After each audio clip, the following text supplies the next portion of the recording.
क्या पहलवानों का प्रदर्शन अब आंदोलन का रूप ले लिया है? कौन कौन है पहलवानों के सपोर्ट में? सरकार प्रशासन ने पहलवानों को आरोपों पर अब तक क्या एक्शन लिया है? देश के लिए मेडल जीतकर नाम रोशन करने वाली महिला पहलवान इन दिनों दिल्ली के जंतर मंतर पर धरना दे रही हैं। इन महिला पहलवानों ने रेसलिंग फेडरेशन ऑफ इंडिया के अध्यक्ष और बीजेपी सांसद बृजभूषण शरण सिंह के खिलाफ यौन शोषण के आरोप लगाए हैं। उनकी मांग है कि बृजभूषण शरण सिंह अपने पद से इस्तीफा दें और उन्हें जेल भेजा जाए। लेकिन बृजभूषण शरण सिंह का कहना है कि ये धरना राजनीति से प्रेरित है और मुझ पर आरोप सब गलत है। तो आइए जानते हैं इस रिपोर्ट में पहलवानों के प्रदर्शन में अब तक क्या क्या हुआ है। इसी साल 18 जनवरी को अचानक विनेश फोगाट, साक्षी मलिक, बजरंग पुनिया, सरिता मोर, संगीता फोगाट, सत्यव्रत मलिक, जितेंद्र किन्हा और सुमित मलिक समेत 30 पहलवानों ने दिल्ली के जंतर मंतर पर आकर रेसलिंग फेडरेशन ऑफ इंडिया के खिलाफ मोर्चा खोल दिया। वे संघ के अध्यक्ष बृजभूषण सिंह पर तानाशाही के आरोप लगाते हुए जंतर मंतर पर धरने पर बैठ गए। उन्होंने भारतीय कुश्ती संघ को भंग करने की मांग कर दी। पहलवानों ने कौन कौन से आरोप लगाए हैं? WFI के अध्यक्ष और कुछ कोच लड़कियों के साथ यौन उत्पीड़न करते हैं। फेडरेशन के चहेते कोच महिला कोचों के साथ बदसलूकी करते हैं। अध्यक्ष गाली गलौज करते हैं, प्लेयर्स को पीटते हैं, हमें नीचा दिखाते हैं। खिलाड़ियों को मानसिक रूप से प्रताड़ित किया जाता है। विशेष रूप से खिलाड़ी और राज्य को टारगेट किया जाता है। खिलाड़ियों के घायल होने पर फेडरेशन उनकी जिम्मेदारी नहीं लेता है। अध्यक्ष के आदेश पर रातों रात नियम बदल दिए जाते हैं। कुश्ती संघ हमारे निजी जीवन में दखल देता है और आवाज उठाए जाने पर धमकी मिलती है। इसके अलावा विनेश फोगाट ने कहा था कि फेडरेशन ने उन्हें इतना मेंटली टॉर्चर कर दिया था कि एक समय पर वो सुसाइड करने की सोच रही थी। बीजेपी सांसद और WFI के चीफ बृजभूषण सिंह ने इन आरोपों पर कहा है कि मैंने किसी खिलाड़ी का उत्पीड़न नहीं किया है। यौन उत्पीड़न की कोई घटना नहीं हुई है। अगर ऐसा हुआ है तो मैं फांसी लगा लूंगा। जिसका आरोप है उसे सामने आना चाहिए। अगर दिक्कत थी तो 10 साल से क्या कर रहे थे? मुद्दे तब सामने आते हैं जब नए रूल और रेगुलेशन लाए जाते हैं। कुछ पहलवान ट्रायल देना नहीं चाहते थे, इसीलिए कुछ नियमों में बदलाव किया गया और वो पहलवानों को पसंद नहीं आया। पहलवानों के धरने पर बैठने वाले दिन ही खेल मंत्रालय ने मामले को संज्ञान में ले लिया। मंत्रालय ने बुधवार यानी देर रात 18 जनवरी को कुश्ती संघ को नोटिस भेजा और 72 घंटों के अंदर आरोपों पर स्पष्टीकरण मांग लिया। ऐसा न करने पर राष्ट्रीय खेल विकास संहिता यानी 2011 के तहत महासंघ के खिलाफ कार्रवाई करने की चेतावनी भी दी गई। वहीं महिला राष्ट्रीय कुश्ती प्रशिक्षण शिविर जो 18 जनवरी को लखनऊ में भारतीय खेल प्राधिकरण के राष्ट्रीय उत्कृष्टता केंद्र यानी NCOE में शुरू होने वाला था, उसे भी रद्द करना पड़ा था।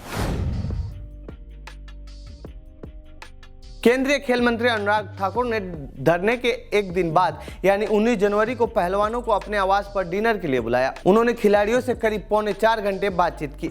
इस बातचीत में स्पोर्ट अथॉरिटी के DG संदीप प्रधान भी मौजूद थे। रात 10 बजे शुरू हुई बैठक देर रात को करीब 2 बजे तक चली, लेकिन वह बेनतीजा रही थी।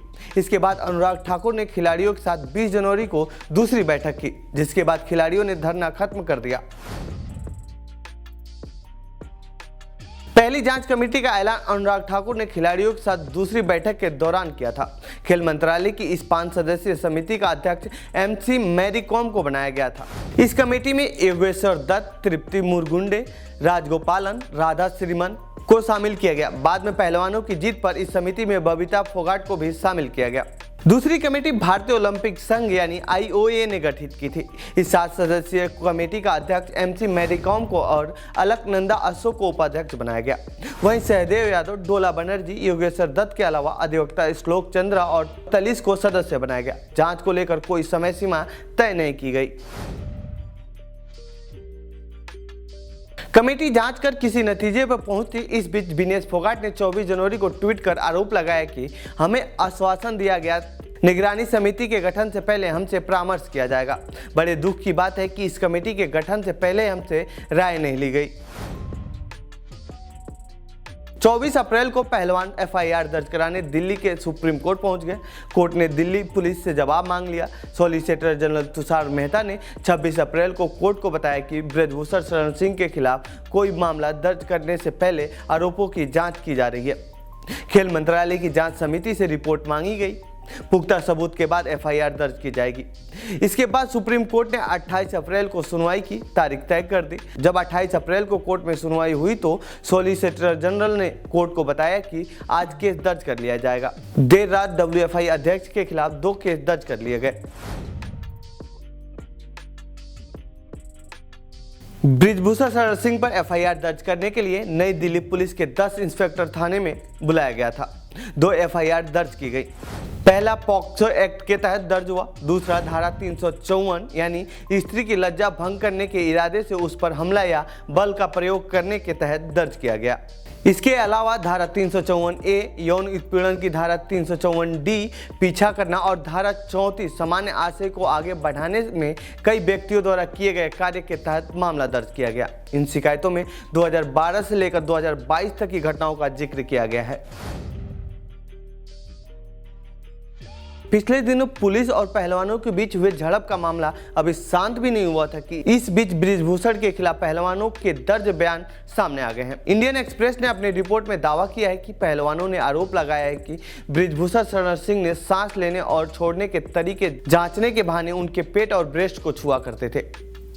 अब तक इसीलिए चुप थी क्योंकि बृजभूषण शरण सिंह ने करियर को खराब करने का दबाव डाला था। फिलहाल इस रिपोर्ट में इतना ही। अब भी पहलवान जंतर मंतर पर बने हुए हैं। अब देखने वाली बात होगी कि क्या बृजभूषण सिंह के खिलाफ कोई कार्रवाई होती है या नहीं। बाकी आप इस रिपोर्ट के बारे में क्या कहना चाहते हैं कमेंट सेक्शन में बताएं।